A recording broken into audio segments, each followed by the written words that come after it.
There is a movement among U.S. fossil fuel producers to export vastly more amounts of coal, oil, and gas. So the U.S. has a role to play in that regard to make sure that as we have a success of climate pollution policy in the U.S., that we aren't just undermining that success by exporting to some other country so that it can be burned anyway.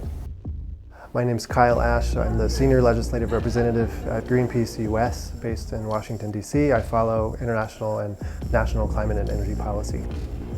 The global climate negotiations, which culminated in Paris with the Paris Agreement, were aimed at achieving a lot with regard to reducing climate pollution in individual countries and collectively regarding responding to climate impacts. But ultimately, it's not legally binding on the parties involved. I think Paris is an important part of a broader and continuing discussion on what the international community does to deal with global climate change. A couple of years ago, Greenpeace did a report called The Point of No Return, in which we looked at some giant fossil fuel projects around the world, about a dozen projects. One of them is the Arctic, and I call it a project. It's actually a region where big companies want to extract massive amounts of coal, oil, or gas. The Arctic is one of them. The ice is melting because of the burning of fossil fuels, and yet some governments and companies see that as an opportunity to get out more fossil fuels.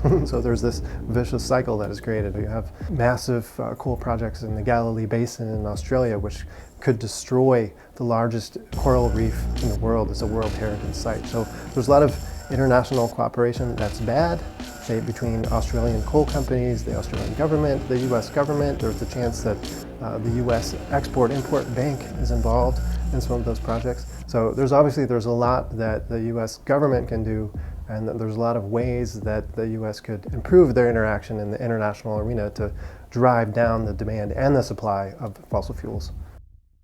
The presidential elections are more interesting perhaps than they used to be because we have some front-runner candidates that are not from the so-called mainstream. One of them is Bernie Sanders. He's gotten a lot of attention because he's the only presidential candidate to sign our pledge to not take money from fossil fuel companies in his campaign. He's also a member of the Senate who's done a lot of great things. The End Polluter Welfare Act is one example where he proposed a bill which basically would, it was a compendium of all the fossil fuel subsidies, and it would propose to remove them all.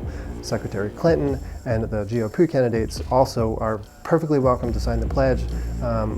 Secretary Clinton has made some great strides on environmental policy in the past, and I think she can be a leader on this as well. It seems like an historic election in terms of the discussion about money in politics. And Greenpeace has been focused on climate change and energy policy, but regardless of your issue in public health and environmental protection, now is a good time to bring up these issues and the influence that industry has on the campaigns. If somebody would like to get involved with Greenpeace and our work on climate change, they can go to our website at greenpeace.org.